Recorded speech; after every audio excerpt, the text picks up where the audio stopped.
Welcome to the Live Your Purpose podcast, featuring compelling interviews with big-hearted people in the Oklahoma City metro area who are leading, creating, and innovating on purpose. Get inspired by conversations with passionate difference makers from our local community. I'm your host, Charles Gossett, life purpose coach and founder of Full Integration Coaching. On today's episode, we sit down with Carey Cronin, a passionate advocate for eating disorders, mental health, suicide prevention, and education. And now, the Live Your Purpose podcast. Welcome to this edition of the Live Your Purpose podcast. I'm here today with Carey Cronin, who is the founder of Reaching for Recovery, an organization that offers self-help resources and advocacy for eating disorders, mental health, suicide prevention, and education. Carey has 7 years in recovery from an eating disorder and is passionate about helping others who are seeking relief from disordered eating. She volunteers for the Oklahoma Eating Disorders Association and World Eating Disorders Action Day, which takes place every year on June 2nd. Carey, welcome to the show. Thank you for having me. Well, it's so good to be able to have you join me. We've known each other for several years now, and it's really been inspiring to follow along with all the work that you do. Thank you. Yeah. So as you may know, we start off each episode with a kickoff question, and you've chosen yours. And so we'll just ask that question and see where the conversation takes us. Okay. So Carey, what are the struggles and triumphs that have most shaped your life? Well, when I was born, I had a personality trait I was type A. I want everything perfect and everything just right. Yeah. And it developed into an eating disorder because I wanted to be slim. I wanted to be the perfect kid, the perfect everything. And then as I got older, it stayed with me and it developed into a full eating disorder in high school. By high school, okay. So had you noticed some of the trends towards, or some of the signs towards disordered eating before that time? No, back then eating disorders were not recognized like they are today. No one in my high school came to me and said, "Oh, you have an eating disorder." They just said it was just a little bit of depression. You'll get over it. It's just a phase. Okay. But then by the time, sometime in high school, it was either you realized or it was diagnosed that you did indeed? In college, my second year of college, I realized it was an eating disorder. Oh, okay. And I went and Googled some people to see if I could find some help. Mm-hmm. And so when you did that, when you recognized that, hey, I've got an eating disorder, and you're welcome to share any of that you would like, or to withhold any of your story that you like. That's always your prerogative. But when you recognized, I think I have this, and you Googled and got some more information, when you reached out to those first few resources, what were those initial conversations like for you?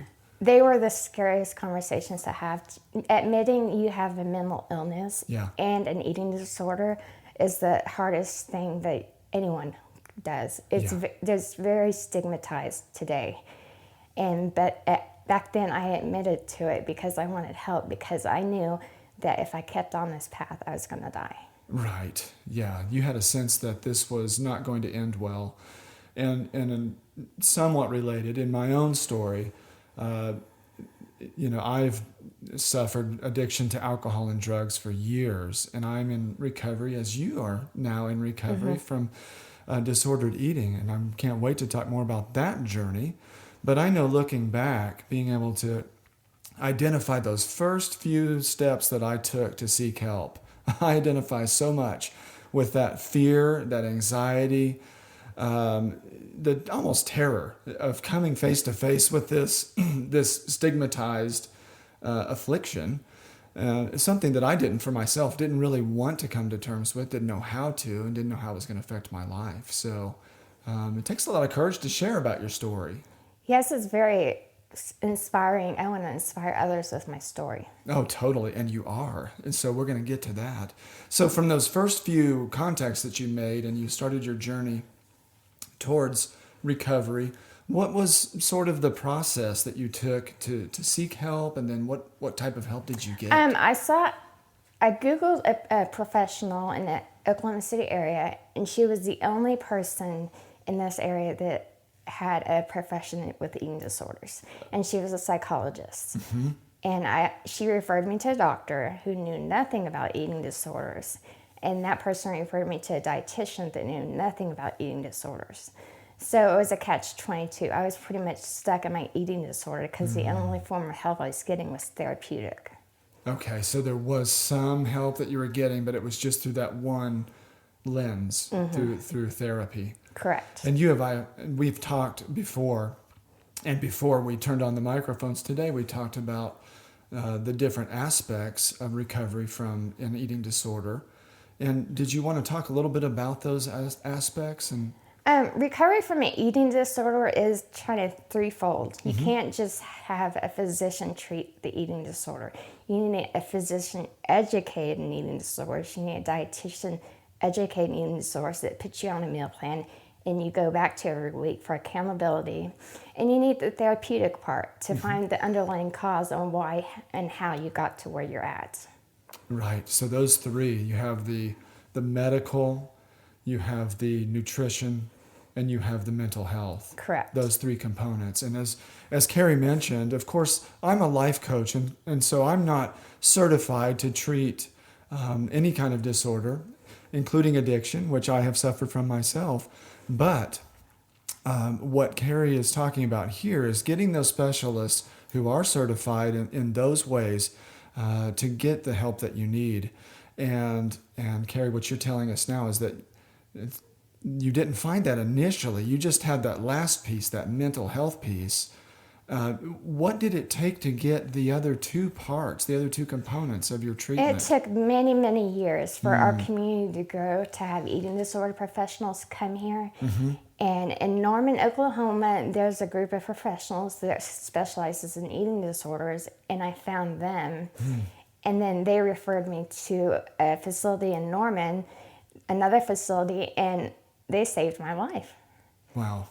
And it's been 9 years of saving my life. That's incredible. So 9 years.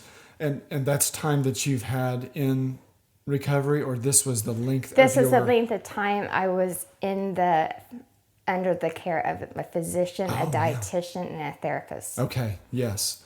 So it's long term. Is that one way of saying it, or how would you describe? I can describe it. You relapse, and then you get your help. Yeah. And then as you further go along in recovery, it lessens. You have less appointments. And that's where I'm at. I'm outpatient, and I have very few appointments a week. It's just to touch base, basically. Yeah. Because you can struggle, and you can't take a day off of recovery. I love that. That's such a key point. If you all didn't hear that, Carey just said that you can't take a day off of recovery. I would echo that, which I just did, because that is so true for me in my situation. If I take a day off of recovery from alcoholism, and I either minimize it or I think that there's an exception for me today, and I think, well, I can just have one drink. Well, guess what? That's not been the case in my past. And I've proved that to myself over and over and over again. And I'm just imagining, Carey, that as you mentioned relapse, which is certainly a big part of my recovery, that the mindset may be similar at times for those suffering with eating disorders, that this is just one time, or it'll be different this time.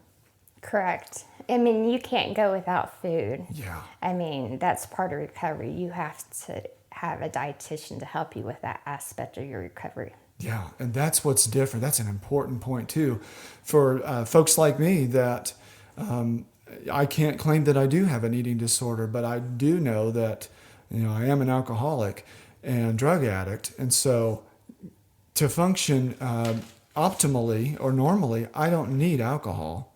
However, I do need to eat, and so for those that may not suffer with this disordered eating, that's one thing to really consider, and that's one of the stigmas that.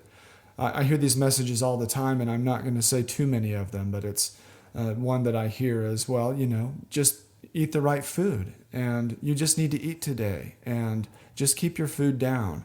These kinds of statements are not helpful to those that are suffering and that are seeking recovery. So get those specialists, and what you found, and you stuck with them for 9 years, even through the ups and downs. Yes. And then what happened? Because at some point, something started to change for you. I started getting better Yeah. from the doctor here in Norman and Right. the therapist and the dietitian, and my appointments lessened, and I was able to feel free for the first time in my life. Oh my goodness. So what was that like? How would you describe those first, I don't know, days, months, or even a year when you It started was like experiencing? the eating disorder was on the back wagon. It's like I was moving forward, it was moving backwards. Wow. And I was living life without an eating disorder for the first time in my life. It's like an aha moment. Yeah. It was truly the most amazing experience I have ever experienced in my life. Yeah. So this feeling, this experience that you had, this is possible, Yes, recovery is possible. right? Because those that are listening in, they may take themselves out of their own story for recovery, which I certainly did in my own journey. I thought, you know what, this isn't going to work. It's hopeless for me. I might as well just keep doing what I'm doing, which was negative and self-destructive at the time. But I found out different, and what Carey's saying is the same. So those that are listening and thinking that recovery may not be for you, Carey is here to tell you that you might think twice about that, because recovery is possible. And so with your recovery, you started recovering those early days and months and couple of years. It took a couple hospitalizations Yeah. to get me to where I am today. Okay. And that was kind of like a push for me to get to recovery. And I thought, I'll try it one last time. Yeah. And that one last time was the last time I was in the hospital. And I went into full recovery. Oh, I just had a shiver. Right. So that is very powerful. And so with that last visit, you launched or transitioned into a new phase of life. When that moment happened and something began to change, what did you start to do that was new and different than the life you had been living? Well, I have coping skills. I have to learn. I use affirmations every day. I take them with me in the car. I take them in the bathroom when I'm getting ready in the morning. And I say to myself, one may say, I have a purpose. And I carry it with me all day, reminding myself, I have a purpose. I'm here for a reason. And I think my purpose is to help others who are struggling with an eating disorder, just like I went down their path. I want to help them.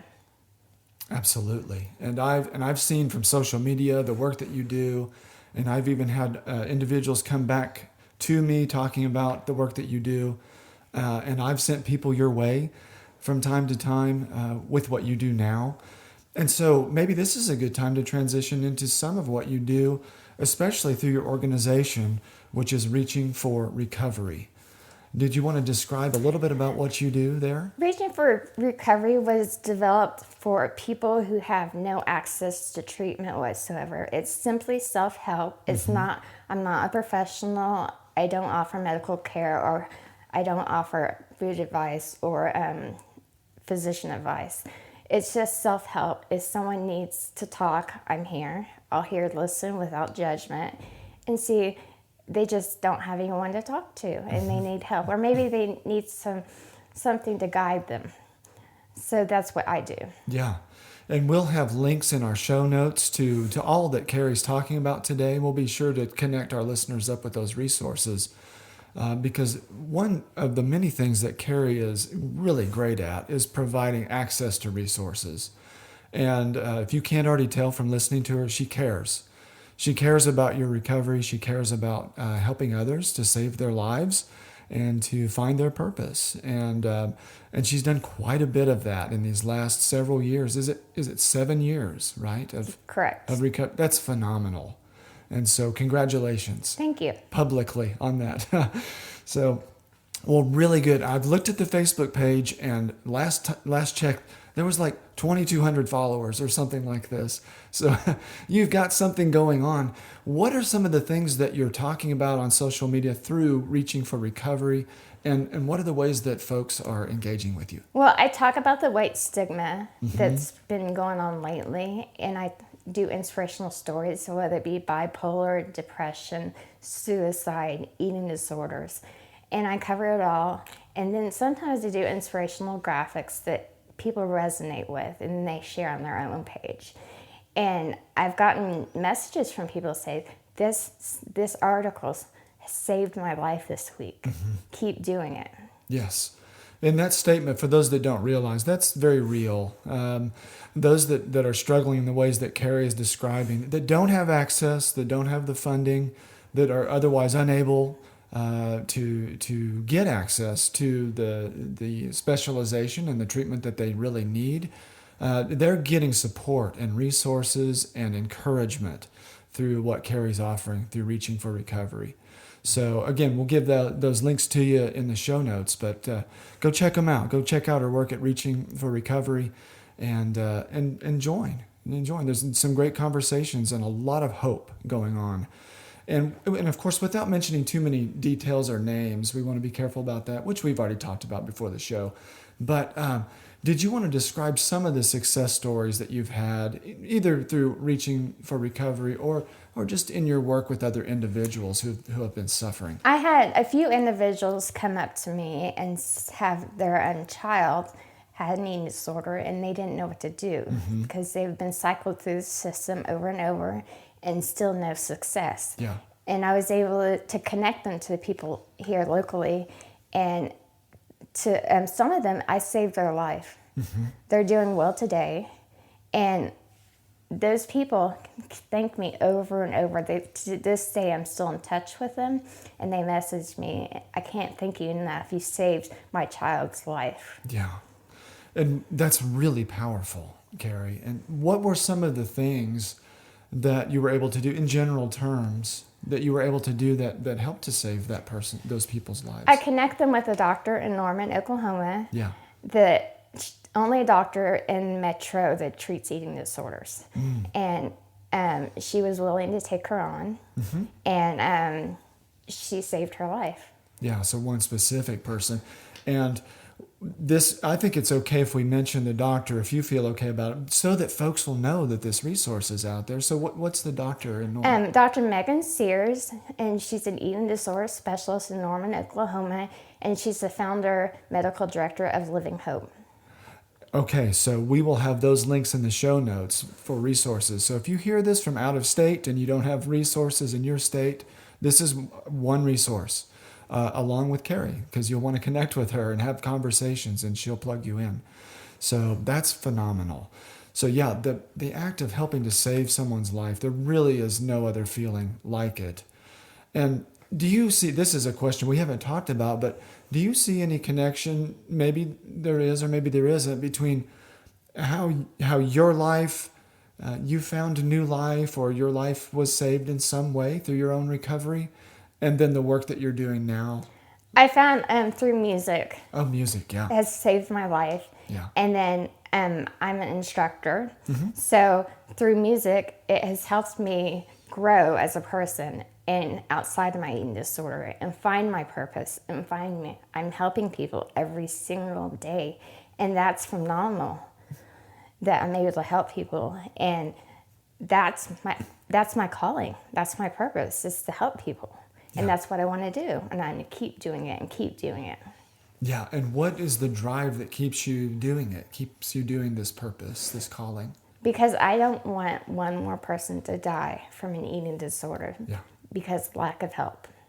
That's very clear. Yeah. Go ahead. You were going to say something else. Eating disorders have the highest mortality rate of any psychiatric illness, even car crashes. And that's high. And if I can help one person that's living today, who might not be living, then I know my purpose is this, and I've done my deed. That's very clear, isn't it, to use that word again? And that's oftentimes when we know that we're in our purpose, is it really connects with our own story at some level.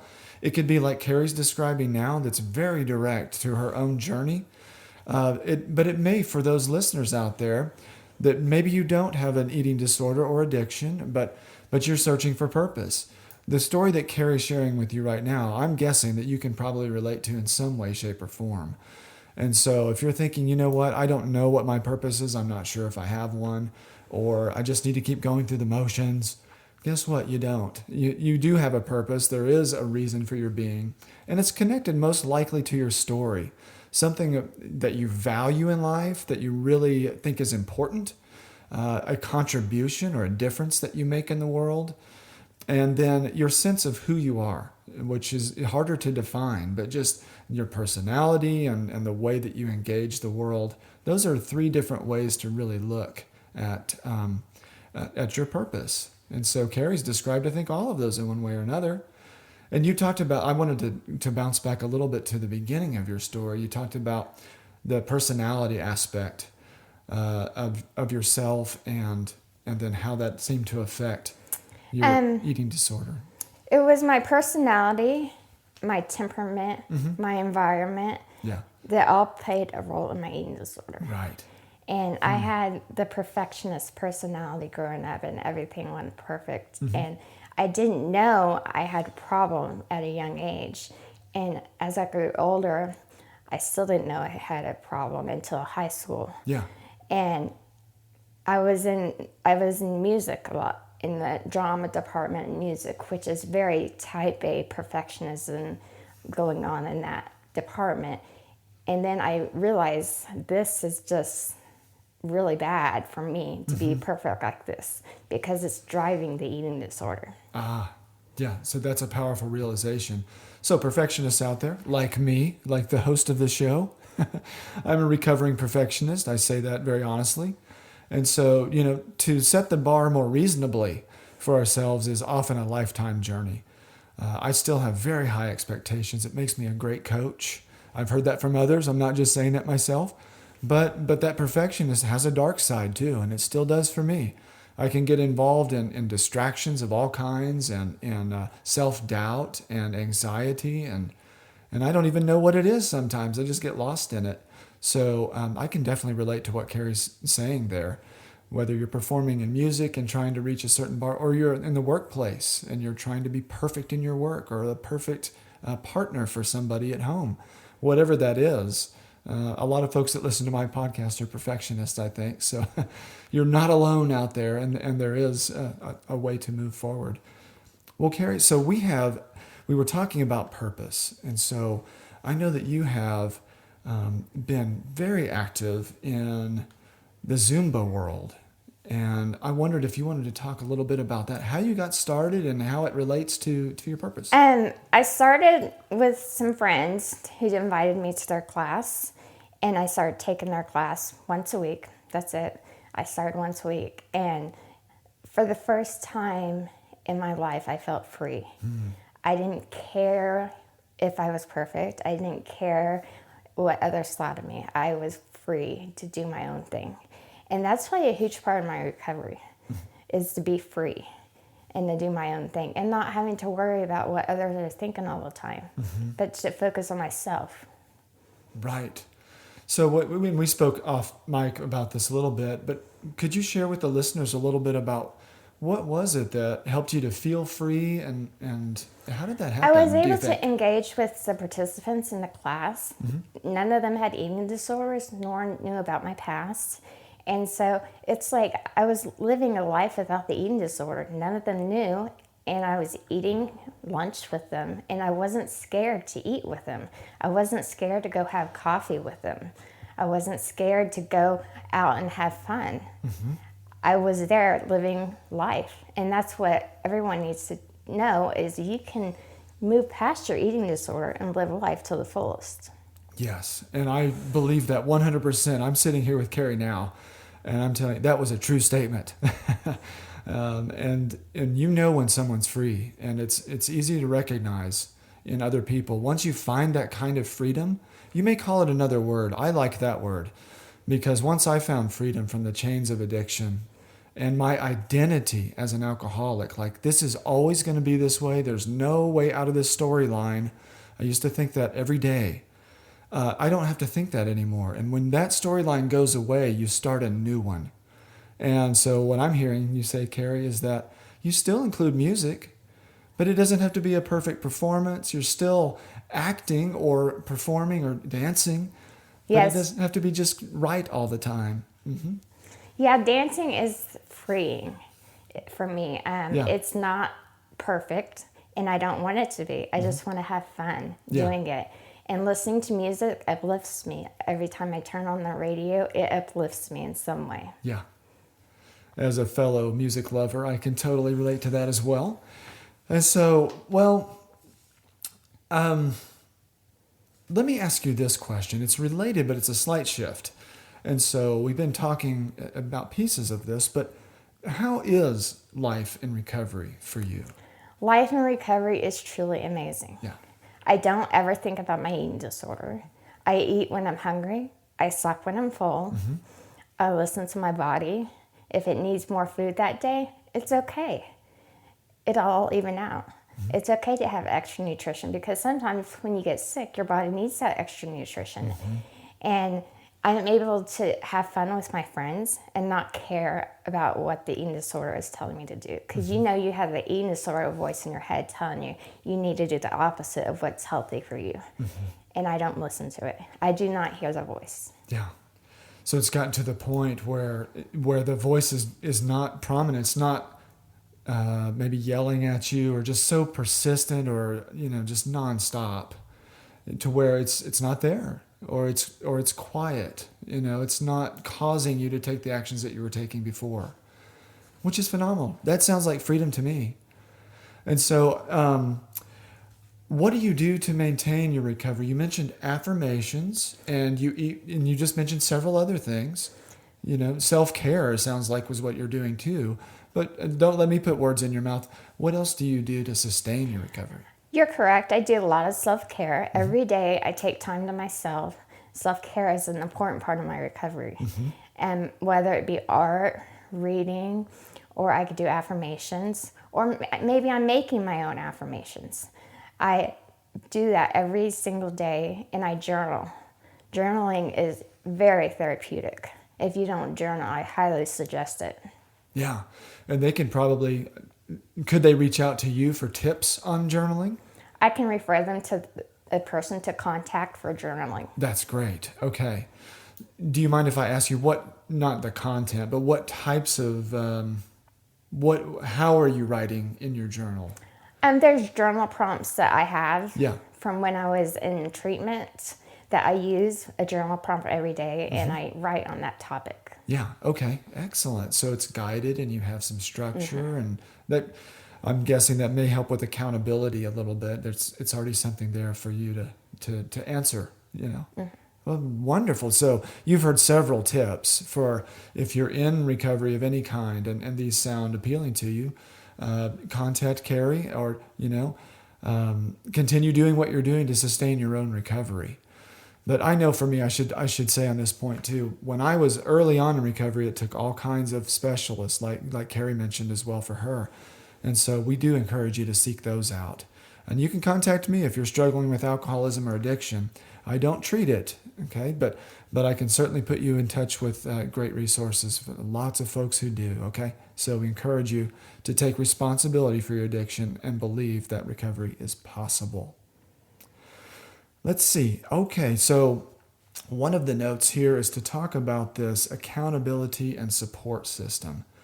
So what type of accountability and support system do you have in your life today? I have a person that I talk to.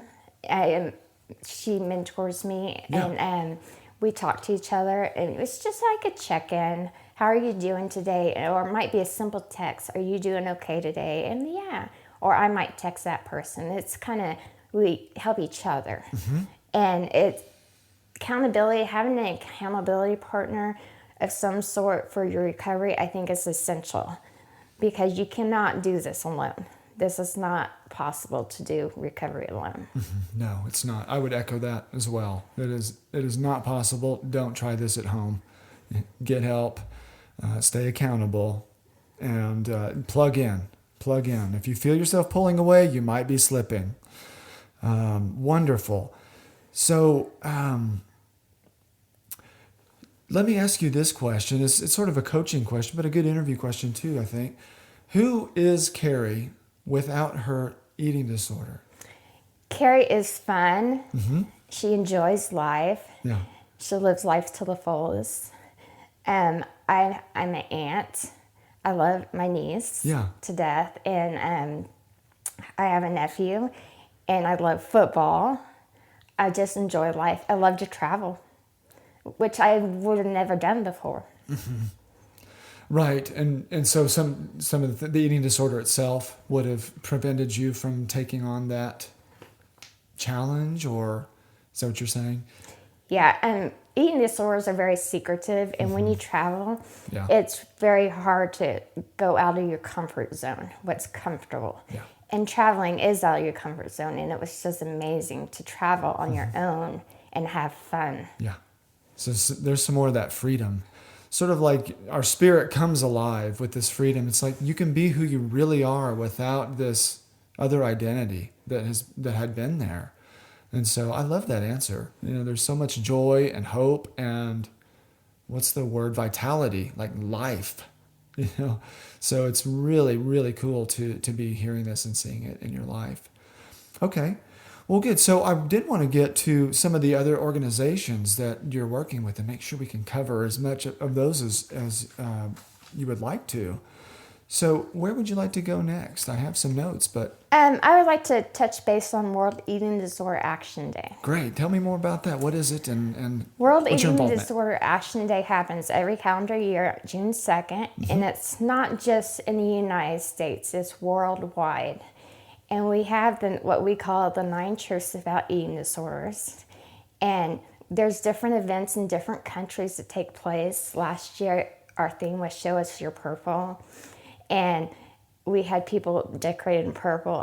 Had events in purple, had galas. And it was just, the pictures coming in were phenomenal.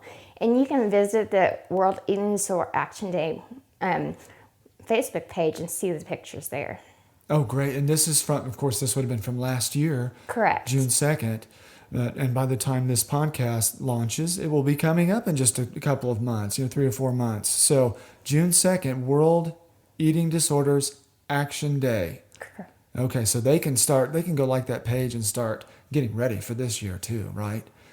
So do you have any sneak peeks about what might be happening for this year? Well, we're in the pre-planning stages, Okay. so I don't have any sneak peeks Sure. right now, Yeah. but we're pre-planning for this year. That makes sense. That would be pretty early. So, well, I'm excited. I liked the page, and I follow along, I think, on Instagram and Facebook. So I've been invited, I know. And Carey invited me, and I'm glad that she did.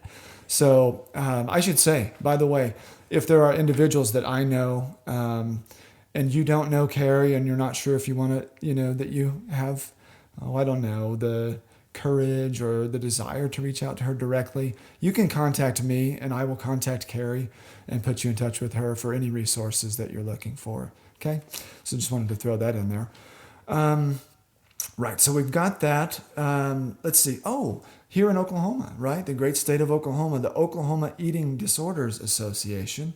Did you want to share just a little bit about that? I volunteered for them for several years. Yeah. And we do every year what's called Conversations of Hope, which is a fundraiser. And they do different events throughout the year. They do dinners.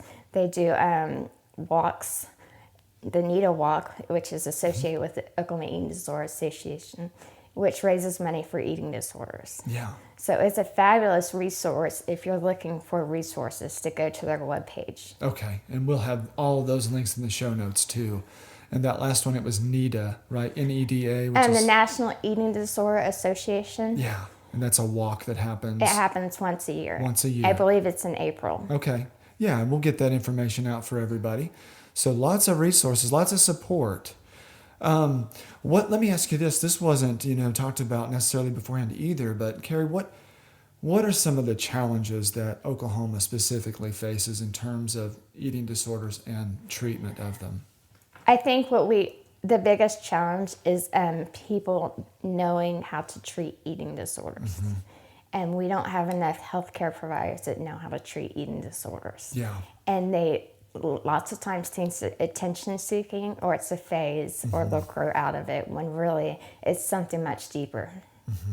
And I think insurance problems in healthcare is a huge factor too, because people aren't able to afford treatment all the time. Yeah. And it plays a role in their recovery. Yes.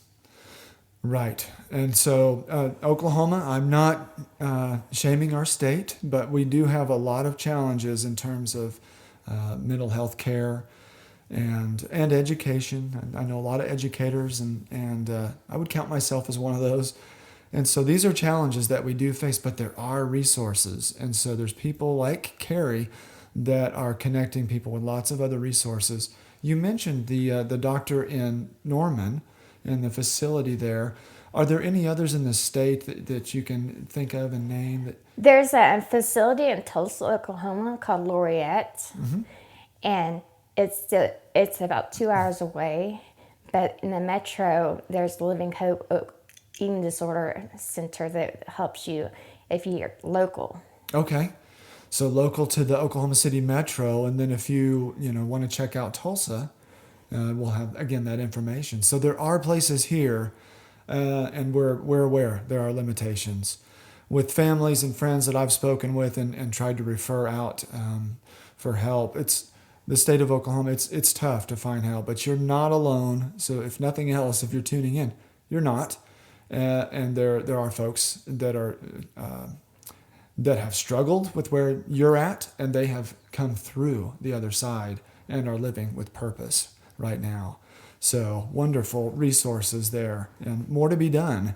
Any entrepreneurs listening in, there's a market for you. There's a lot of opportunity for some level of care and improvement of the treatment of eating disorders in the state, along with advocacy. So definitely think about that.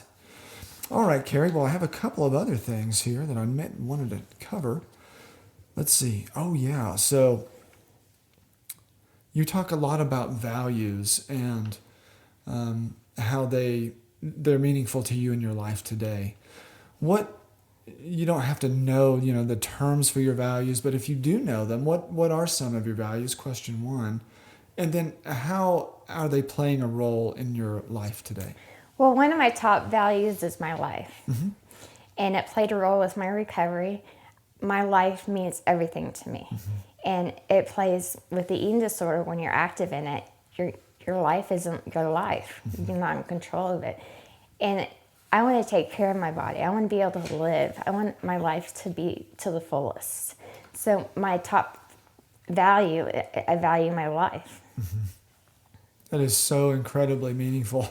And when we really value our lives like Carey does hers, it's so life-changing, especially when we know where you came from and your story that you've described, and to know now that you're free and you're living life, and therefore life is a gift, and there's power in that, power to impact other people's lives and hope that they will want to experience freedom and the joy of being alive. Very similar to much of the work that I do as a coach is helping people tap into their values and their sense of empowerment, lining up with who they are and the difference that they want to be making in the world.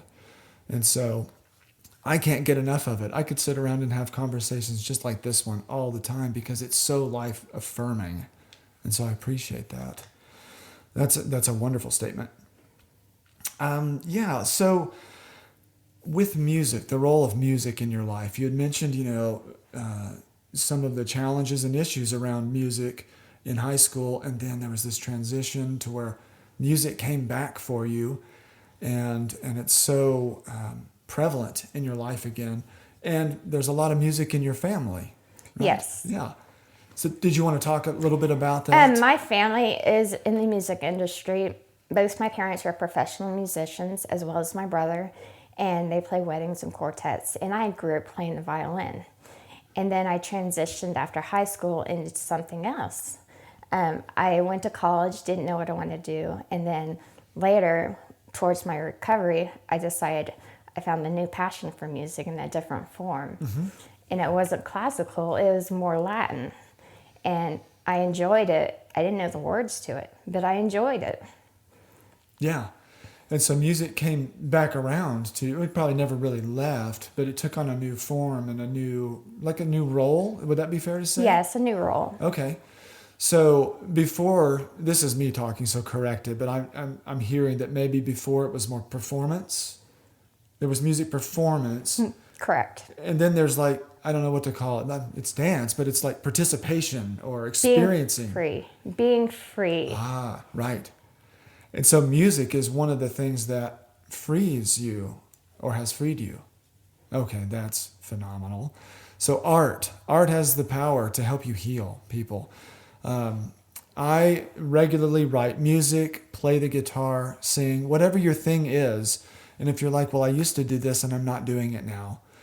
Similar to other guests that have been on the show, like Levi Dobrinsky, get back to it. If you miss your instrument, or if you think, you know what, I can find a new way to enjoy art or the music that I used to enjoy and maybe I didn't as much, or whatever your story is, find that thing.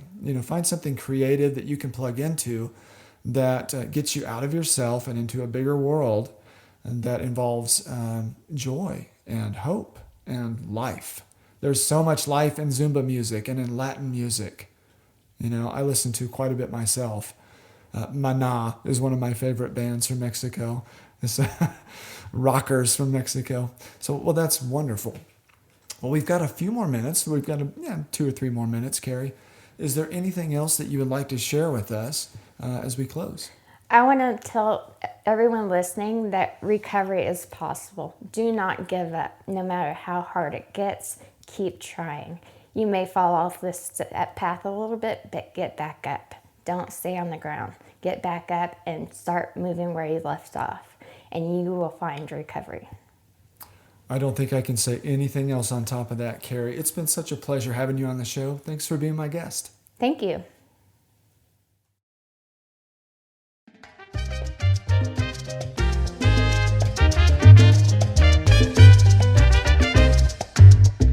You've been listening to the Live Your Purpose podcast. I hope you've been inspired by my conversation with today's guest. If you like what you hear, please share with your social networks and subscribe so that you never miss an episode. I'm your host, Charles Gossett, life purpose coach and founder of Full Integration Coaching. To learn more about the life coaching, public speaking, and retreat services that I offer, visit fullintegrationcoaching.com. And you can follow along with me on Facebook and Instagram at Full Integration Coaching. Until next time, remember, you are meant to live on purpose. Start living yours today.